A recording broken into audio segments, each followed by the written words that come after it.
part of a campaign of violence targeting communities in southern Kaduna, which has been ongoing since January 2020. At least 27 people were killed within a 24-hour period between 19th and 20th of July in attacks by armed assailants of Fulani ethnicity on communities in southern Kaduna State. End of quote. That is a report from a particular religious group.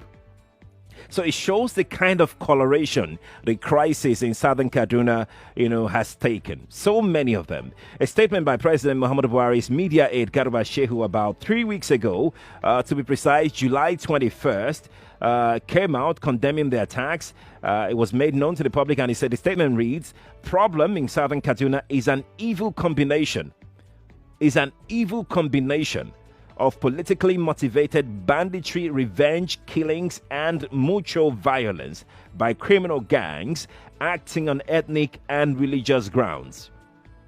So you see what I'm saying now? So many angles. Let's get down to business this morning. And let me bring up Dr. Obadiah Lafia, former Deputy Governor, Central Bank of Nigeria. He's also an astute politician. He joins me, a stakeholder from Southern Kaduna, joins me this morning on Skype.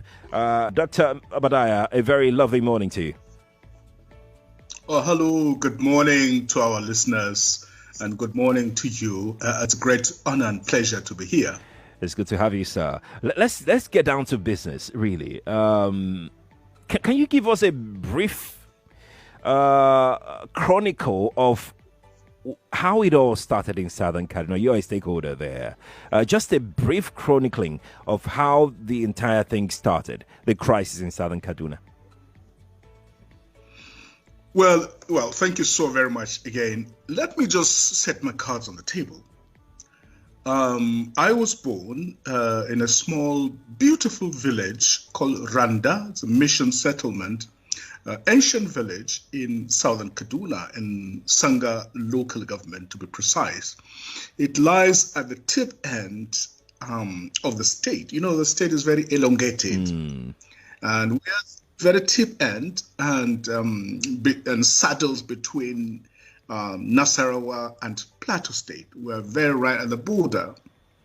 But actually, I didn't grow up there. I grew up in Nasarawa State because my father was a missionary, a pastor, an evangelist. Right. He traveled quite a lot and ended up settling there.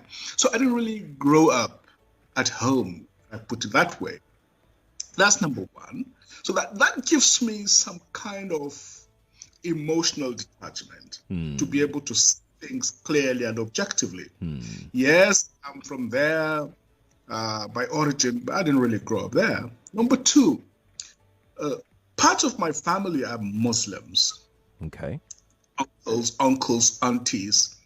In fact, the king of our area, in a predominantly 99% Christian area, is a Muslim. And he's my auntie, the first cousin of my mother. And I regard them as family. So I can't afford to play the Islamophobia card. Yeah, exactly. That's really good for me. So having cleared that, it gives me a objective perspective from which to analyze what is happening. The immediate crisis has been going on for the last 2 years. The opening salvo was the killing of the Adara king in 2018. There had been some killings in his kingdom and around Kachia area. And, tensions had been rising. So the governor, he sought audience with the governor of Kaduna State, Malam Nasir El-Rufai. Right. He went there to see him. They had a good meeting, presumably. And on his way back, together with his wife and driver, they were waylaid on the highway where they were all abducted. The driver was allowed to go. The bandits raped his wife. Oh my. The wife's Majesty the King, they raped her in front of him before setting her off. And after collecting a ransom of about 10 million on the promise that they were going to release him Right. He was brutally assassinated. It did not stop there. When the elders of Adaraland demonstrated, the police came, rounded them up, and put them in prison for about a year with no real charges or trials against them. They were eventually released. Meanwhile, attacks were incessant. They were continuous. It was a case of continuous pounding of an unarmed and defenseless people. And it has continued to spread from Adaraland to other villages and homesteads, Manchok, Kagoro, very recently, Kurmin Masara, Takwai Isa, Ataka Mawe, Fadang Atakar, Ladduga, Zangon Katav, Magama, Zamando, the list goes on and on. The figures are not reliable, but it is clear that we are talking of a very serious and well calculated and well strategized, killings. What caused these killings, Dr. Obadiah? That amount to genocide. What could have caused this? What could have caused these particular killings that you've enumerated? What is the cost? Do you have an idea? Well, again, let me just also clear one fact that in the 80s and 90s, you asked me for the immediate causes, which the immediate, process of killings, which I explained, but it goes as far back as the 80s and 90s. You may have heard of the infamous Zangon Kataf killings. That's right. In which the settlers, Zango means a settlement. And in ancient times, the house of people who were itinerant traders used to pass through there. They would settle there and, water their camels and their donkeys, and then proceed on whatever journeys they were going to. And then eventually became a kind of more permanent settlement for the Hausa Fulani community. Hence it is called Zangon Kataf, in Kataf land. Then they began to demand control of the market and even demand to have their own chief. And of course, which was not acceptable to the people, and it eventually led to the infamous Kataf riots and killings, which were mutually violent, if I may put it that way. Okay. And I can tell you this because I heard directly from him himself. General Zamani Lekwot, very distinguished military officer, retired from the Nigerian Army, former governor of Rivers State, and ambassador to Senegal. He, together with another very patriotic colonel, Colonel Yohanna Madeki, they went to the police to report what was going on and to seek for help. And you will not believe it. The police detained both of them. Oh my. Yes. Now, General Zamani Lekwot is a highly principled officer, very patriotic. As a young officer, he distinguished himself during the Nigeria-Biafra War. And somehow he was not in the good books of General Ibrahim Babangida, because he used to tell him to his face what he felt was wrong with his policies. So they were waiting for an alibi, and they got it in the Zangon Kataf riot. So they arrested him, detained him, created a kangaroo court, and tried him. In the end, even the judge said that his hands were tied, as it were. They convicted him and sentenced him to death. General Zamani Lekwot has explained to me himself what they did to him, the torture, the agony. That for 2 weeks, they took him to the section where people are condemned and ready to be killed. Oh, wow. They put him next to the execution chamber. Early in the morning, they wake him up and say, let him have his last breakfast. They will open the execution chamber as if they are taking him there, and then they will close it again. They kept doing that for 2 weeks. Most people would have run insane. But he is a strong man. He became toughened psychologically, endured it until the outcry of the public dissuaded the Babangida administration from committing murder. So, Zandon Katab, and in the 90s, they came to my local government, which is Sanga local government, during all this Sharia palaver. Okay. And they brought a huge amount of money to the local Hausa chief and told him that his duty was to enforce Sharia in Sanga land. Who are the Dr. Badaya? The military administration of that time, together with some foreign jihadist interests, they accumulated huge amounts of money in Gwentu. Please take this record it is extremely important. Yeah. So a young man whose elder brother was the pastor in the area went to see the local chief to plead with him not to try this sort of thing in an area that is 99.9% Christian.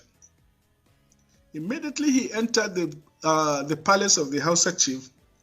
They brought out a dagger and beheaded him. Oh my word. In the morning.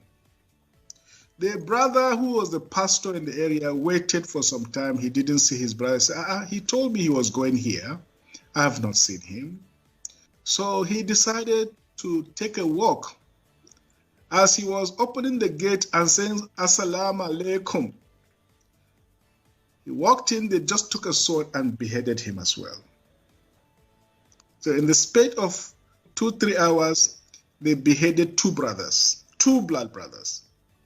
When the news spread, it was around during this farming season. Okay. There is a horn that our people use only during the time of war. One of the elders blew that horn. Everybody left his farm. They descended in Gwantu. And the mayhem was uncontrollable. The police only came later to save the day. The local Hausa Fulani Muslim chief, whose younger wife is actually my first cousin, they managed to escape. And they have never been back there ever since the 1990s. So I'm explaining to you the unfolding scenario. So tensions have been building over a long period of time. This is what has brought us to the current denouement, to the current tragedy of very terrible proportions. If you're just joining us this morning, you're welcome. It's a Morning Crossfire. We have Dr. Obadiah Mailaf here, former Deputy Governor, Central Bank of Nigeria. He's from Southern Kaduna. He joins me on the show this morning via Skype. You can watch live on Facebook and YouTube. We're trying to look at the trajectory of violence in Southern Kaduna to this very moment to be able to find a lasting solution to the incident killings that have ravaged that particular region of the country for a very long time right now. Feel free to join the conversation. You can drop your comment below the live video stream on YouTube and Facebook. It's just search for Nigeria Info 99.3. That's right, Nigeria Info 99.3. Search for it. You'll be able to see the video. The logo for Nigeria Info is NI. You just search for it, you'll see us there. You can also tweet us at Nigeria Info FM on Twitter, hashtag Morning Crossfire. Very important you add the hashtag there, hashtag Morning Crossfire. And we'll be able to take your message. Feel free to also send us your WhatsApp message. The WhatsApp number is 0809 597 5805. That is 0809 597 5805.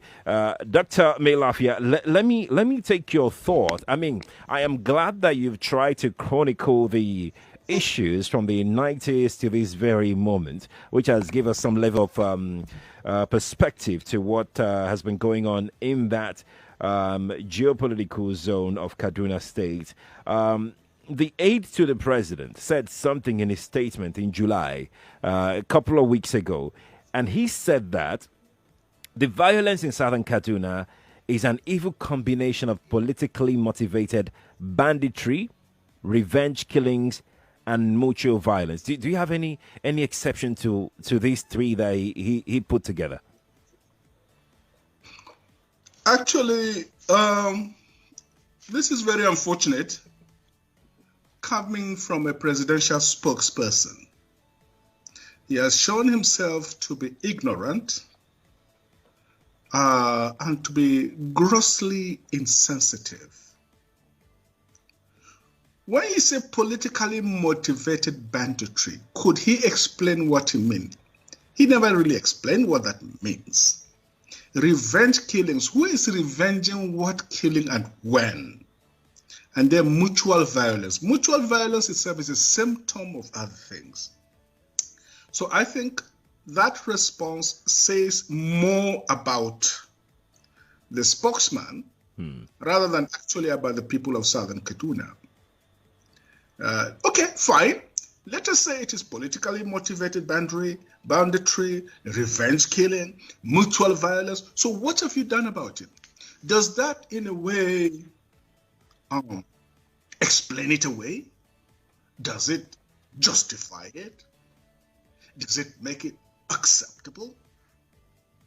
So after saying all of that, what next? What has the government do? See, don't forget, the governor of Kaduna State, in the person of Malam Nasir El-Rufai, Ahmed El-Rufai, actually some few years ago confessed openly that, the killings were politically motivated because of attacks during the 2015 elections, and that they had traveled to Mali, Chad, Niger to find out the ringleaders of those who had killed the people of southern Kaduna and paid them money from our state treasury so as to appease them so that they will not come back and continue the killings. He did not disclose how much. He did not disclose who those people were. So if we knew who these people are and the reasons why they killed, why haven't we come out openly to identify who these people are? Let me tell you something. Yes, please. That people would not know. The northern establishment have a special, and I would say special, hatred reserved for three sets of people: southern Kaduna, Plateau, and Benue. They would prefer anybody anywhere in the world except from those three. When you say the northern establishment, are you talking about the Muslims in the north? I have tried to avoid the issue of Muslim Christian. It is not that. The northern power establishment know who they are. They are not necessarily even Muslims, because good Muslims wouldn't be doing what they are doing. They are just a set of murderers, fraudsters, and criminal gangsters that are occupying political offices. This is what they are. So what is their aim? What is the end game? What are they aiming to achieve? I think you allow me to talk. If you permit me to talk, I will talk. Okay, please, go on. They have special hatred for southern Kaduna people, a special hatred for Plateau people, and a special hatred for Benue people. And the reason is historical. These sets of people were never defeated during the Fulani jihad of the early 19th century. They are who they are because they were never conquered. So what the Fulanis were doing was to use the region for slave raids. They will come at night, will come at dawn, come Nunde, they were areas for slaves. But our people staunchly resisted them, and they never had a headway. This is why they are who they are today. Then they were trading and all sorts of things. So if you ask me, really, the reasons for the current crisis, where it is leading us to today, is historical, slavery, the Fulani jihad. It is also sociological. Our cultures are totally different from theirs, We are predominantly Christian. There are some enemies among us. They make up at least over 95% of the population of the area. Okay. Then there's the reality of global jihad. That is why I think it is an insult to our people to talk about farmer-herders clashes. Those who use that kind of language are accessories to genocide. Because it is nothing like farmer-herders clashes. Look, the Fulanis living in our community speak our local languages. There are intermarriages among them. Okay. So it is not, to talk of farmer-herders clashes an insult. What is happening is continuation of jihad. This time on a globalized scale, the aim is to demoralize the people, to wipe them up, to dispossess them of their ancient patrimony, to take over the land, and to impose political hegemony. Let me tell you, there's an area called Laduga. Okay. That area is bigger than Abuja. For more than a decade now, they've driven the indigenes from that area. It's around Kachia area. They've taken over the area and they've turned it into a vast grazing reserve. Our people are not allowed near there. They have their own emir, they have their own chiefdom, out of nowhere, when in fact, Zazzau Emirate starts from Jaji, because Kaduna belongs to the Baji people. Every historian knows this. It is not Fulani territory. That is why we have no emir of Kaduna, but we have a chief of Kaduna who's an indigene, and because he's an indigene, they have refused to give him first-class status. He's just a common chief somewhere unknown by people. So what is happening today is it's a jihad. It's a struggle to take over our land, turn the whole of southern Kaduna into a vast grazing reserve reserved for Fulanis. This is the end. This is the game plan. That's the game plan. It's very, very clear, sir. The strategy generally is that they declare a curfew.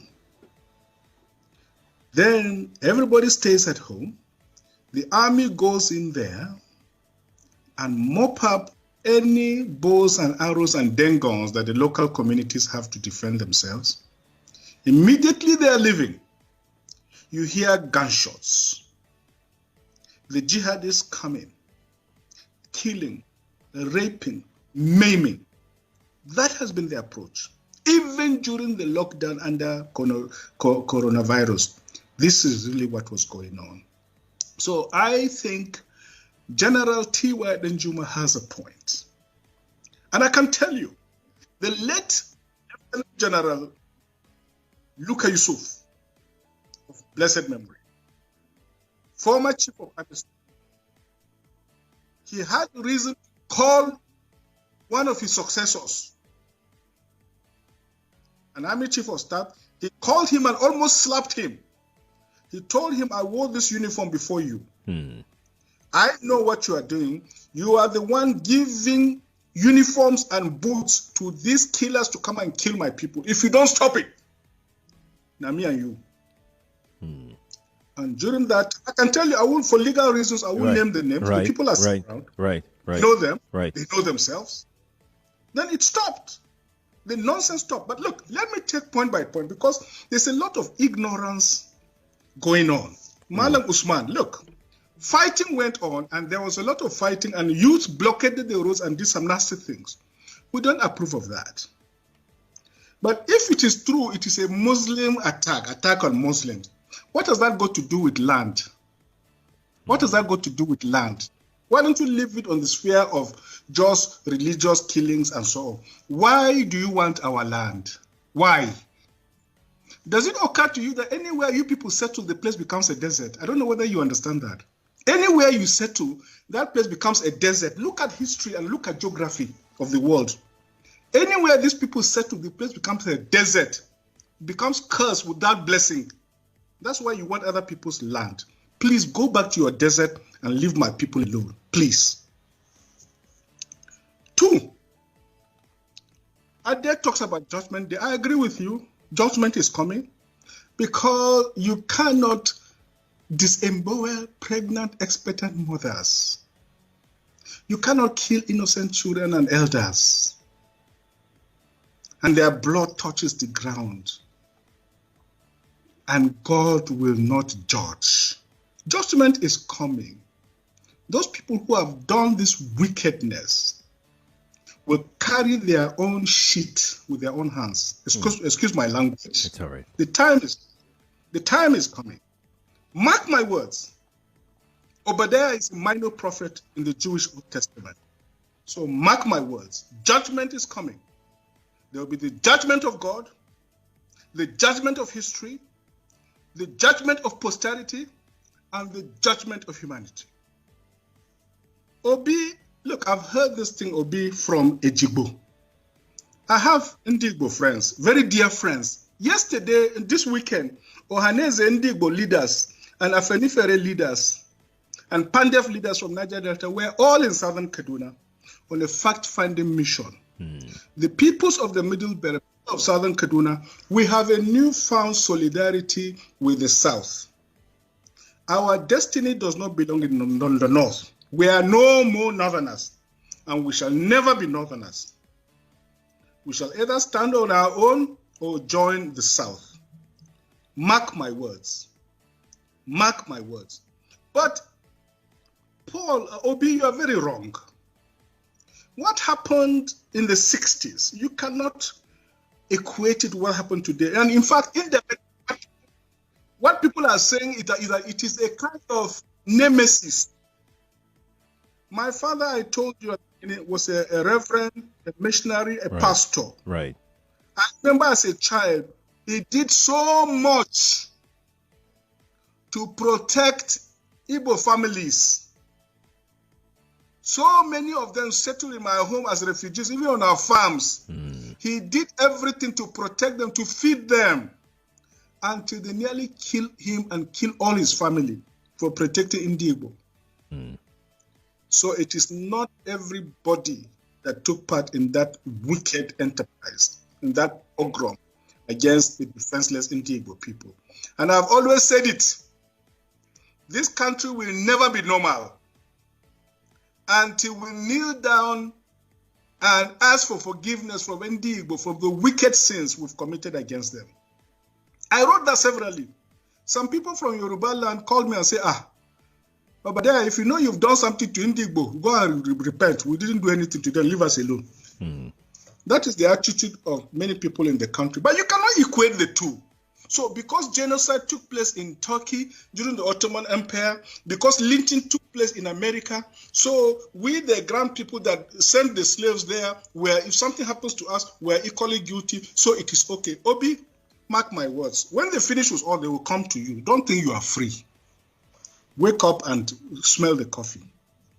As for Mr. Paul, the role of the police, security, and stuff, look, we have reason to believe that the full apparatus of the military is behind the banditry and violence because it is a global jihad.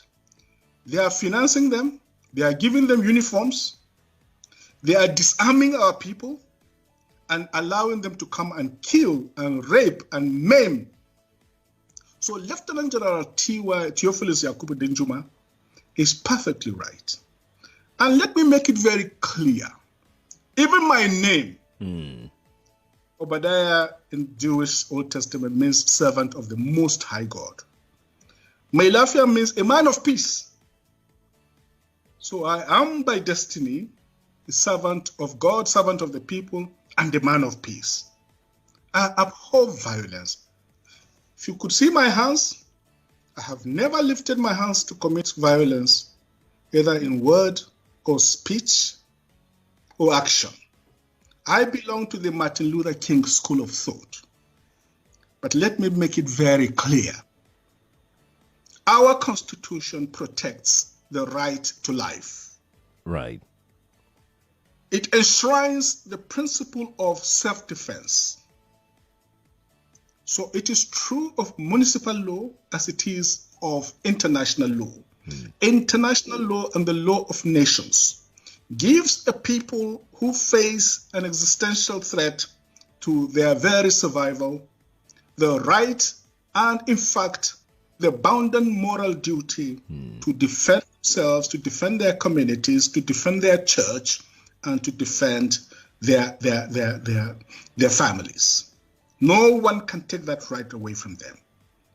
Universal global ethics also gives communities the right to defend themselves if the government, if the authorities are either unwilling or unable, or both unable and unwilling to come to the aid and protection of these people. Which is it for you, Dr. Obadiah? Do you think the government is unwilling or unable to protect the people of Southern Kaduna?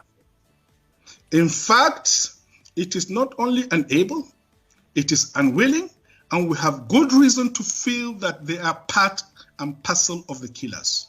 Let me make some revelations to you. That's a very big allegation, Dr. Obadiah. The government is part and parcel of the killers. Yes. That's big. Yes. Yeah. Okay. How would the government just say, oh, it is revenge killing and so on? Then you leave it there. Oh, because it is revenge killing and so on and so forth.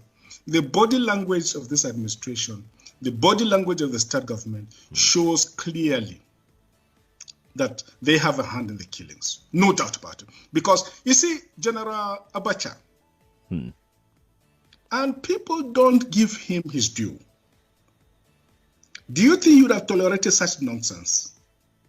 General Abacha famously said that if an insurgency lasts for more than 2 days, the government knows. That is the reality and the truth. And let me make some revelations, because some of us also have our own intelligence networks. Okay. Have met with some of the bandits. We have met with some of their high commanders. 1 or 2 who have repented. They have sat down with us, not once, not twice. They told us that one of the northern governors is the commander of Boko Haram in Nigeria. Boko Haram and the bandits are one and the same thing. They have a sophisticated network. During this lockdown, their planes were moving up and down as though there was no lockdown. Moving ammunitions, moving logistics, moving money, and distributing them in different parts of the country. They're already in the south, in the rainforest of the south. They're everywhere. They told us that when they finish these rural killings, they will move to phase 2. The phase 2 is they will go into the urban cities, going from house to house, killing prominent people. I can tell you, this is the game plan. By 2022, they want to start a civil war in Nigeria. Don't joke with what I'm saying. I have a PhD from Oxford University. I'm a central banker. We don't talk nonsense. So don't joke with what I'm telling you. I have this from the highest possible authority, higher authorities of some of the commanders of the killers and Boko Haram. You said northern governors, past or present, Dr. Obadiah? No, current. No, they said one of them is the commander of Boko Haram in Nigeria. One of them. And they are not looking for money. They have more than enough money. In fact, he told me they just came back from one of the Middle East countries in private jet, full of ammunition and dollars. Did they tell you, Dr. Badaya, why they would want to cause civil war in 2022? Yes, so that they can continue in power. I'm not making this up. I am not joking about this. I love Nigeria. I don't like the shedding of innocent blood. How can we find? I don't want civil war in our country. How can we find a lasting solution to this? How can we stop this from happening? I mean, let's just say hypothetically what you're saying. How can we bring an end to this? How can we bring peace to southern Kaduna, Dr. Badaya? Well, the killers should leave our land. And all the lands they've taken over, they should peacefully withdraw, leave our land for us, because this is not our land. You know, Sheikh Husani, the former senator from my state, he said recently that, look, when you look at Kagoro people, I am Ninzam from Sanga local government. If you look like a Ninzam man, you look at an Atiaf man, you look at a Kataf man, you look at a Jaba man, he cannot go to Kano. And this is our friend who calls himself Usman. You say you are from Katsina. Right. None of our people can go to Katsina and start fighting over land with you. They cannot go there and start fighting over land with you. Why are you coming to fight with over land with us? We have nowhere else to go. This is our ancestral land. Our people are farmers. They are very poor. The government has neglected them. The government has marginalized them. During the last elections, do you know what they did? They did not register most of our people. And when they did, even during the voting, they will bring the voting machines around 2 a.m., 3 a.m. Right. When people are tired this morning, lining up, they'll say there's insecurity, they'll pack and go. They systematically disenfranchised our people. We have been excluded from this government. Some of us are comfortable by the grace of God. Alhamdulillah, we're comfortable. I did not steal 1 naira of government money. I've never the state. I have a distinguished international record. Right. So I'm very proud of myself. I will never beg from anybody or from government.